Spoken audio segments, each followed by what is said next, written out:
百零萬喺香港就買個車位啦，咁喺珠海買個2房1廳或者係單身公寓，但係喺中山，你見到我身後呢間屋靚唔靚啊？大唔大？夠唔夠？都係百零萬。咁佢有168個方，但係佢係屬於疊垂，疊垂即係話譬如2、3、4啊、3、4、5樓層咁樣疊上去嘅，但係個採光依然係好靚。咁喺呢邊嘅居住嘅舒適度都唔差嘅，佢同普通嘅平層差唔多，但係咧你有2層半。即係1、2、3，仲有上面有個天台。我哋而家睇下1樓嘅格局。呢邊咧做咗2間房，2個大廳。頭先廚房大家見到都夠晒四正嘅，而且仲有一個名廁而且乾濕分區嘅名廁。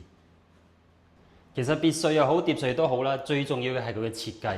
咁好似呢一個用空中花園搭出嚟嘅呢個旋轉樓梯咁咧，加埋咁嘅落地大玻璃鋼結構嘅玻璃咁你成個屋苑嘅採光就完全唔同晒㗎啦。咁上到嚟呢度咧，仲有一個好細嘅一個你當係休息室又好啦，會客廳都得。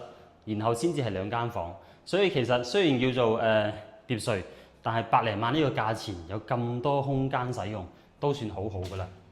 上到2樓咧，其實主要都係房間為主，譬如呢一間咧，你可以當係主人房啦。兩邊採光都好四正。然後另一邊咧有衣帽間啦，同埋另一間房可以做書房，亦都可以做客房嘅。出到嚟就係一個露台啦，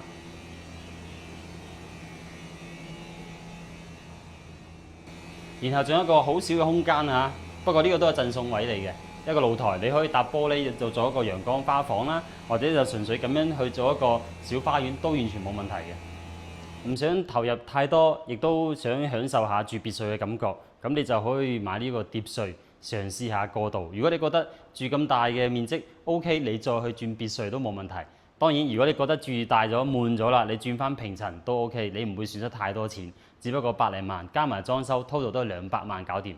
如果你覺得樓盤唔錯，屋苑都啱你心水，咁你喺評論區打666，Tony 發多啲資料俾你。